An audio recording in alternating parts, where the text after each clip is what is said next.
I cannot remember the name of it, but there are these images of these weird objects over the ocean, and I'm pretty sure that they're basically balloons, for target practice, but they're odd shaped, and so they don't move in regular patterns. But there's these old photos of it. I bet that is one of the things that they were doing, is going down there and not only looking around, but doing target practice and stuff like that. Why not? In windy, crappy. I mean, if you want to go somewhere that's got a lot of wind, you go down there. It's crappy conditions. Yeah, that's a good point. And you probably want to see if they took some destroyers. Destroyers have some fairly decent sized guns on them, don't they? Yeah. So they might want to just see how the guns perform under that kind of condition. How accurate are you in this kind of weather? Yeah, how's your gunpowder hold up in sub-zero, 200 degrees below or something like that? Yeah. Well, I'm glad this is like the first time we've all agreed on something. So good job, us. No, we've done it once or twice. Yeah. I mean, we've gone to the same restaurant before. We've agreed on something before. I guess that's true. I suppose, yeah. All right, fair enough. But yeah, anyway, there might have been a few Nazis hiding out down there. They were probably. We just still haven't found them. Well, no, actually, when they showed up, the Nazis were probably saying, "Oh, thank God you're here. I'm ready to go somewhere warm, awesome. Even if it is a prison cell." Yeah. Please. Thank you. Yeah.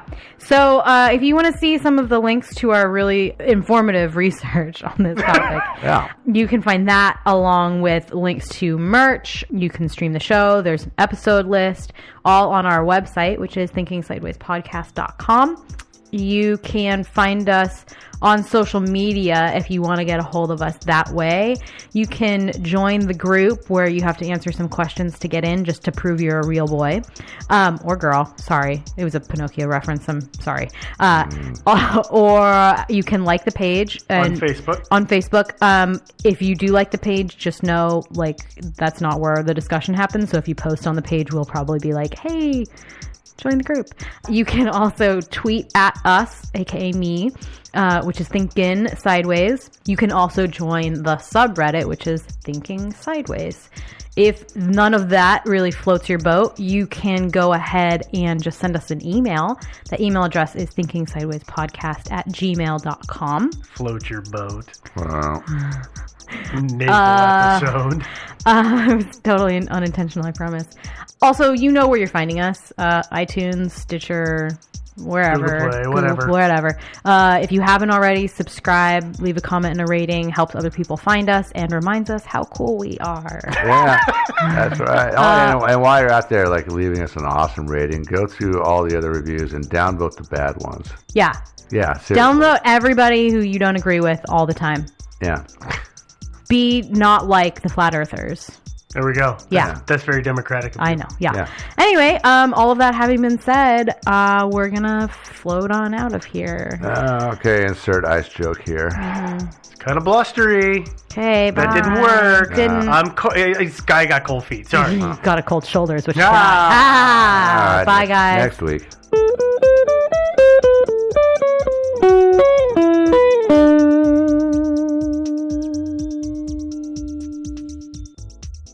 Hey everyone, I just want to make a couple quick announcements before we get started with the show. I literally just got back from the airport. I was fortunate enough to fly down to Atlanta this weekend to join some amazing people at the Southern Podcasters Meetup. I finally got to meet Melissa and Mandy from Moms and Murder. We've been interacting with them since they first started their show, and they say such great things about us, and we're huge fans of theirs. So it was pretty awesome to meet them in person. Along with some other great podcasters I met at CrimeCon in Nashville. There was Erica from Southern Fried True Crime, Laura and Brooke from The Fall Line, Nina from Already Gone, Steve from Trace Evidence, Jennifer and Lindsay from Corpus Delecti, and Mo from Targeted.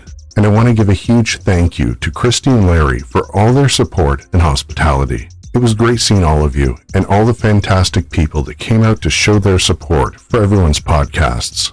Also, our website had a major overhaul thanks to the talented Lisa from the Secret Lives of Weddings podcast. And if you haven't checked it out, you can at mindsofmadnesspodcast.com. Finally, this episode is pretty special to me. When we were at CrimeCon in Nashville, I got to meet Steve, Devin, and Joe from Thinking Sideways. I really have been a huge fan of their podcast for years. And for those of you who are familiar with their show, know that Team Sideways just recently wrapped up their podcast and have stopped producing content on a regular basis.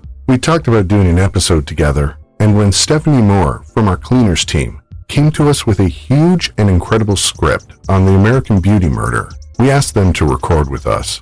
Luckily, they got their parts in before they closed up shop, and I really want to give a special thank you to Devin, Steve, and Joe for helping us with this project. It really was a huge thrill for me to work with you. This episode turned out to be a little longer than our regular episodes, so we broke it into 2 parts. But you won't have to wait long for the next episode, as we plan to release it in around 24 hours. Again, thanks for listening, and on with the show. The opinions expressed in the following episode do not necessarily reflect those of the Minds of Madness podcast. Listener discretion is advised. A toxicologist with the San Diego County Medical Examiner's Office convicted of poisoning her husband and trying to make it look like a suicide with a scene from a popular movie of that time. The victim was her husband, Greg DeVillers. She had claimed he was depressed over the disintegration of their brief marriage and committed suicide. There was a wedding picture propped up near his body. He was found lying on their bed, red rose petals sprinkled about, reminiscent of a scene from the Academy Award-winning movie American Beauty. There's also a $100 million civil suit judgment against her for the parents. They don't expect to see any of that money, but at least they don't want her to profit from this either.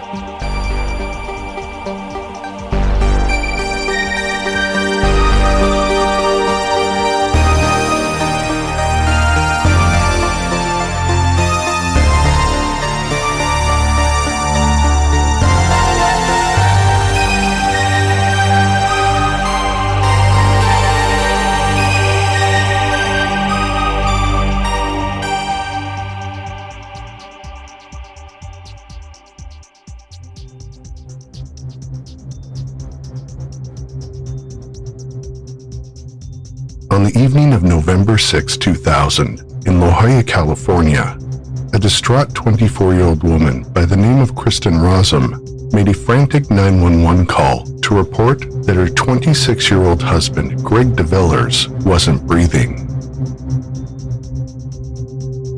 When paramedics arrived at the young couple's home, they found Greg on the bedroom floor, surrounded by rose petals, and their wedding photo placed by his head. He was still warm to the touch, but unresponsive. At 10:19 p.m., Greg DeVillers was pronounced dead. Kristen tearfully explained to the responding officer that Greg had been ill the previous day and had overdosed on medication. As Officer Garcia searched the apartment for signs of drugs or a suicide note, he found only a bottle of cough syrup and a Ziploc bag containing a shredded note. Kristen told the officer that it was a love letter from another man and that Greg had spent the weekend trying to piece it back together. If Greg had committed suicide, what had he used to kill himself? And how had he managed to carefully surround himself with rose petals? Join me now as we take a look back into the suspicious death of Greg DeVillers, how these two star-crossed lovers' paths came together, and what secrets lay hidden beneath the surface of their seemingly joyful marriage.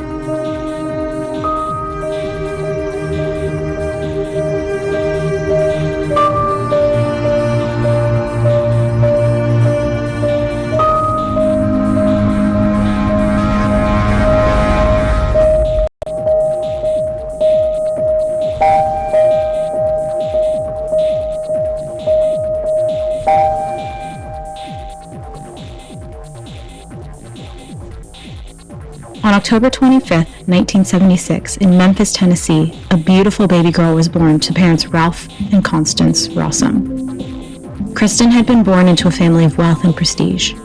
Her parents were both accomplished, self-driven academics. Ralph, a political science professor, and Constance, a marketing researcher. Later, they had two more children, Kristen's younger brothers, Brent and Pierce. The Rossums appeared to be the perfect family. As a child, Kristen was strikingly beautiful, and her mother decided to devote the next years of her life to establishing a modeling career for her. But Kristen had other ideas. Soon after seeing a performance of the Nutcracker in Chicago, Kristen decided she wanted to give up modeling for ballet. Her parents did not object. As the Rossum family moved around the Midwest following various career opportunities that came up for Mr. Rossum, Kristen's talent for ballet continued. To the people around her, Kristen came across as highly intelligent, talented, and stunningly beautiful. However, internally, Kristen struggled with self-esteem. She felt like a failure who repeatedly disappointed herself and her parents. At 5 foot 2 inches tall, Kristen often felt physically inadequate in comparison to the other ballet dancers who were taller, leaner, and more flexible. It's possible that these feelings of inadequacy later became the driving force behind the future self-destructive behavior. In 1983, her father, Professor Ralph Rossum, Ph.D., was handpicked by the Reagan administration to act as a consultant in the field of juvenile crime. It was said that Professor Rossum was the author of Nancy Reagan's Just Say No to Drugs campaign. This prestigious position was equal to that of the Deputy Assistant Attorney General. Dr. Rossum became a recognized expert in his field, maintaining friendships with many high-powered associates, including Supreme Court Justice Scalia. In 1984, the Rossum family relocated to Claremont, California, where Kristen's father accepted a tenured position at Claremont McKenna Colleges. Claremont, a small affluent community, consisted mostly of white, highly educated residents. Known for its picturesque, tree-lined streets and small-town feel, it was often compared to the fictional town in the movie Pleasantville. Kristen's parents, both devoted Episcopalians, expected their children to be driven, disciplined, and successful in all of their pursuits. As a young girl, Kristen excelled in both ballet and academics, consistently bringing home straight A's. At the age of 14, Kristen, still pursuing her love for dance, obtained the coveted role as the Sugar Plum Fairy in a professional performance of the Nutcracker. Later, in 1991, Kristen auditioned and was awarded a spot in the prestigious summer program with the Boston Ballet.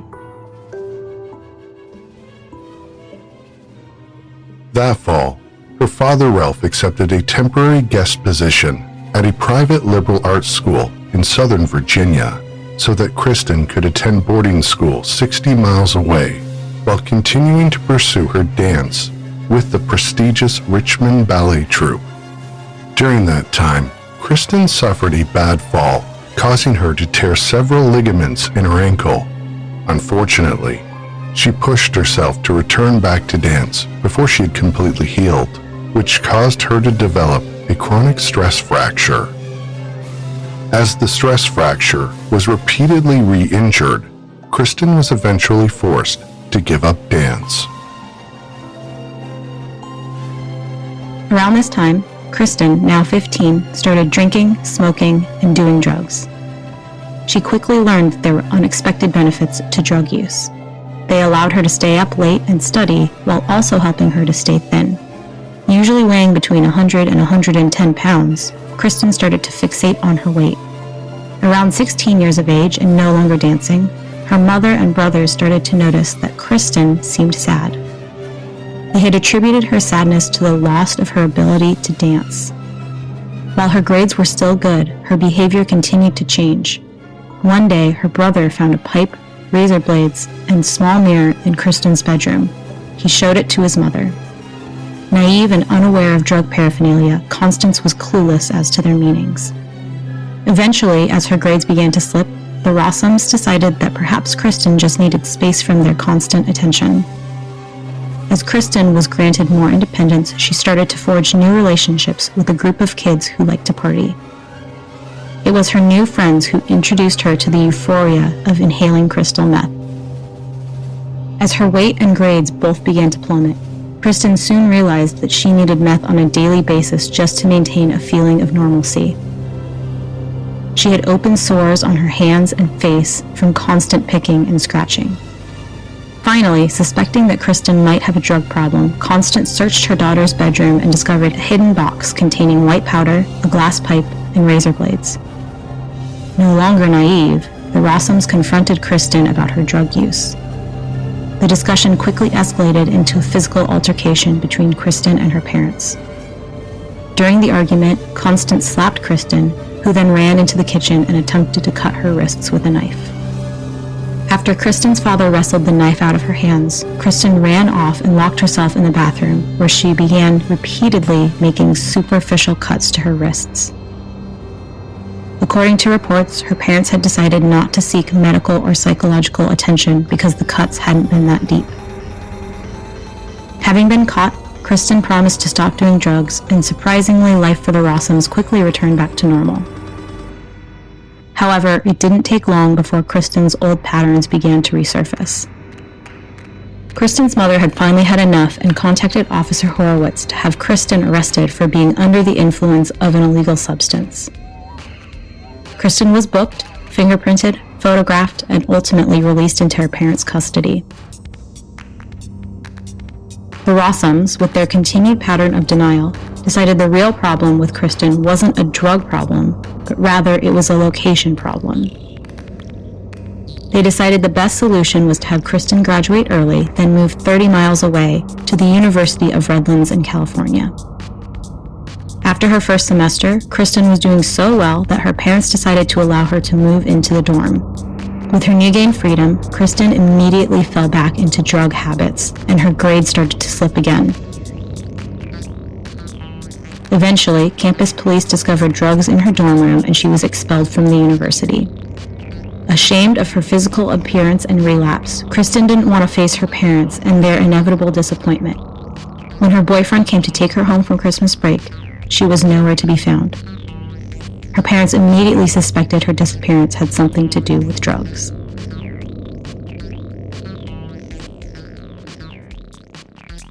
On Christmas night, Kristen phoned her boyfriend and asked her to meet him at a hotel in Redlands. She told him she'd been staying with various friends for the past 2 weeks she'd been missing. While he was showering, Kristen emptied his wallet, which contained $200, and caught a train to the San Diego Mexican border. Kristen was on the hunt for meth. While crossing the pedestrian bridge into Tijuana, Kristen ran into Greg DeVillers and his two brothers, Jerome and Bertrand. The DeVillers brothers were just about to push through the second turnstile when Kristen Rossum dropped her leather jacket, sparking a fateful conversation. Since Kristen was traveling alone, Greg readily invited her to tag along with them. After crossing the border, the four of them took a cab into a popular Tijuana tourist destination lined with bars and dance clubs. As Kristen and the DeViller brothers hopped from bar to bar, it quickly became apparent that Kristen and Greg were attracted to each other. By 2 a.m., Kristen and the brothers headed back over the border to the U.S. where Greg's car was parked. Greg invited Kristen back to his 2-bedroom apartment that he shared with his brother Jerome and another roommate. Kristen did not object. Meanwhile, back in Claremont, California, Kristen's parents discovered she'd missed her finals, and by the day after Christmas, they had filed a missing persons report with campus police. The intake report stated that Kristen's boyfriend had last seen her on the morning of December 26th. However, because Kristen was now 18, the report read that she was a voluntarily missing adult. An entire month went by before the Rossums heard from Kristen again. When she finally did call her parents, it was to share that she'd met a nice young man who was working 3 jobs and had turned her life around. Greg then lent Kristen his car so she could go see her parents. It was an emotional reunion that ended with promises and apologies. Next, Kristen drove to meet her boyfriend, the one she had deserted at the hotel and stolen money from on Christmas Day. Her boyfriend heard an elaborate tale about Kristen being kidnapped at gunpoint by white slavers in Mexico and driven around in the trunk of a car. She told him that after she'd escaped, she'd met a nice man who helped her get back in the country. She assured him, however, that it was a platonic relationship. Kristen's parents, relieved to hear about their daughter's recovery, drove down to San Diego the following weekend to meet the wonderful new man who had saved their daughter's life. Before her parents arrived, Kristen had coached Greg to lie and tell them she was living with a coworker. Seeming to be in a healthier place, the Rossums talked Kristen into resuming college and immediately helped her apply to San Diego State University as a freshman. They collectively decided to wash the University of Redlands admission and expulsion from her application. After paying for her tuition, books, and giving Kristen rent money, her parents also bought her a car. To the Rossums, Greg was the saving angel who had brought Kristen back to them. But while Greg only saw perfection in Kristen, his brother and roommate witnessed a different side to her, one that was a liar and manipulative and a drug addict. Shortly after Kristen moved into Greg's apartment, things started disappearing, such as jewelry, credit cards, checks, and family heirloom rings.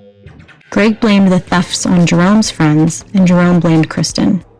When confronted, Kristen admitted to taking the items and begged for help to get off drugs. Jerome wanted her out immediately, but Greg would not hear of it. He had fallen in love with her, and had made it his mission to help her. While Greg and Jerome threw a party, Kristen spent the entire evening in the other roommate's lap. When someone asked if they were a couple, she burst into tears, asking the roommate to privately speak with her on the balcony.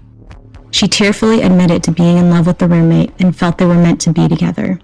The roommate declined her offer, which prompted him and Jerome to move out of the apartment. They both hoped Greg would eventually see Kristen for the manipulator that she was. That next summer, 6 months after their fateful meeting, Greg told Ralph Rossum he wanted to marry his daughter. Kristen's parents encouraged the couple to finish college first, which they both reluctantly agreed to. It was at this time they finally discovered that Kristen and Greg had actually been living together since the night they had met. While the Rossums were disappointed, they decided to put their thoughts on premarital sex aside and paid for Kristen and Greg to move into another apartment in the upscale area of La Jolla, California. They were pleased with Kristen's turnaround and decided to help the couple by paying for their rent. Kristen was majoring in chemistry and had become a straight A student again. Constance took Greg aside and lapsed on drugs. Greg assured her he would.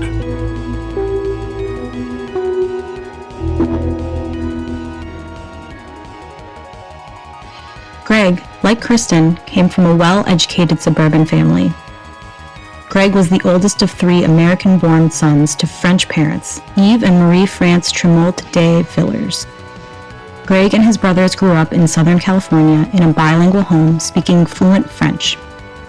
Yves and Marie had an explosive marriage with numerous allegations of physical violence, dual restraining orders, and financial control issues. The marriage eventually ended in divorce. Marie moved herself and the boys into an apartment in Palm Springs, California, and Greg got a job at 16 to help provide for the family. Despite Yves, their father, being a prominent plastic surgeon with a practice in Monte Carlo, Monaco, and Thousand Oaks, California, he often claimed to have financial problems. Back in the 1980s, he was required to pay child and alimony support in the amount of $1,400, but somehow always managed to find a way to avoid doing so. Despite the lack of funds, the boys still had opportunity to play tennis, swim in the apartment complex pool, and ride dirt bikes in the desert right outside their front door. All 3 boys had part-time jobs while in school, and after graduating from Palm Springs High School, put themselves to work through college. By the end of summer 1997, Kristen and Greg had been together for 2.5 years and appeared to be happily married with promising futures. On June 4th, Kristen applied for a student internship position at the San Diego Medical Examiner's Office, where she was interviewed and hired on the spot. Within a few short months, Kristen was given additional responsibilities, including drug screening, sending drugs out for analysis, and drug sample preparation. She thrived in this environment and quickly decided her future was in forensic toxicology. Kristen's early reviews were filled with praise, and she was seen as very bright and a diligent worker who learned fast and was dependable. As there was no background check required for a student intern position, no one from the medical examiner's office would have ever discovered she was a former drug addict.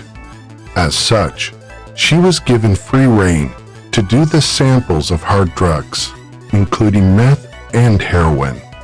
At first, Kristen was able to avoid the temptation, but unfortunately, that wouldn't last.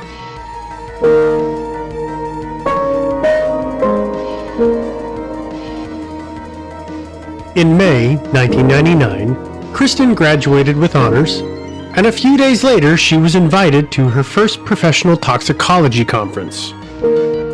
That year, the conference was held in San Diego, where she met some leading forensic toxicologists. Later that year, Kristen's mentor at the medical examiner's office, Frank Barnhart, left to work for the San Diego Sheriff's Crime Lab. He encouraged Kristen to apply for a job there too, promising to give her a good recommendation. She admitted on the application to having been arrested and jailed for possession and being under the influence of a controlled substance. She also admitted to using meth between 30 to 40 times between the years of 1993 and 1995. Her mother would later state she went overboard with her honesty. She was rejected by the sheriff's department as unsuitable. In February 2000, Kristen submitted her official application to become a full-time toxicologist at the San Diego Medical Examiner's Office. This time, her mother made sure she wasn't overly honest in her application, and she was readily offered the job. In addition to the easy access to illegal narcotics, she was also given a key to the office allowing her unsupervised access. The same month Kristen started at the medical examiner's office, Greg graduated from UCSD and began looking for full-time work. He quickly found a job with a biotech firm working for the company's vice president, Dr. Stefan Grunwald, as his assistant.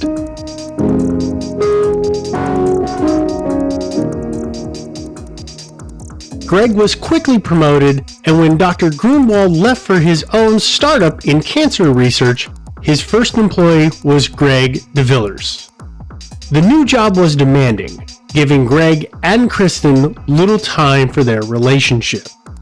Greg's professional life was going well, and there were plans to send him to law school at the company's expense to become an in-house attorney. Greg was the first to arrive each day and the last to leave, being described as the company's most positive person.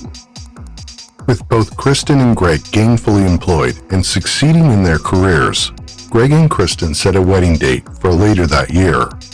Outwardly, Kristen praised Greg as her soulmate and savior to friends and family. Inwardly, she craved passion and excitement from outside sources. Unbeknownst to Greg, Kristen had secretly begun to engage in sexual relationships with coworkers, fellow students, and men from her past. In the dark about their daughter's restlessness, the Rossums began planning for their daughter's upcoming wedding. It was set for June 5th, and Constance was making all the arrangements. She had already booked and paid for a prestigious location for the private ceremony and reception. As the months went on, Constance had the entire wedding day planned with military precision. While her mother was finalizing wedding plans, Kristen was still carrying on an affair with a man who had just left San Diego for a job in New York. Kristen began having second thoughts about her upcoming nuptials. Kristen told her mother that although she loved Greg, she wasn't sure she was in love with him. Kristen's mother thought it was just a case of cold feet and didn't think it was a good idea to cancel the wedding. On Saturday, June 5th, 1999, on a perfect sunny day, Greg and Kristen were married in front of family and friends. None of Kristen's high school or college friends were in attendance, and she had no bridesmaids. But what Kristen lacked in friends, she made up for with family. Later, Dr. Rossum would remark, "It was a perfect wedding for a perfect couple." 2 weeks after returning from their magical honeymoon, Kristen was emailing her secret boyfriend and professing her love to him. While making plans to continue her affair, Greg was immediately making plans for children. Kristen told Greg that any plans for children would need to be put on hold, and it soon became a major issue between the newlyweds. Kristen would later say she was becoming more confident as a person, and this was a threat to Greg. In early September, Kristen became fixated with the movie American Beauty and telling friends it was her favorite. By Christmas, Kristen had moved on from her secret boyfriend and embarked on a new passionate affair. While Kristen was busy juggling 2 secret boyfriends and her husband, she became enamored with a tall, handsome, married 30-year-old Australian doctor named Michael Robertson. Dr. Robertson had just been hired at the medical examiner's office as her new boss and the chief toxicologist. From the moment they met, sparks began to fly.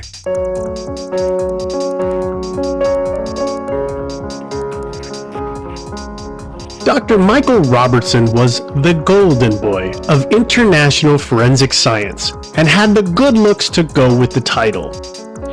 After graduating from Australia's Monash University with a PhD, Dr. Robinson worked at the coroner's office in Melbourne, where he was soon on the fast track to success. Dr. Robertson was soon offered a prestigious position with the National Medical Service in Pennsylvania. He and his wife then emigrated to America to start their new life. Despite his outward perfection, Dr. Robertson had a dark secret. Within a few months of moving to America, Dr. Robertson began a relationship with a close personal friend of his wife's, along with another female employee.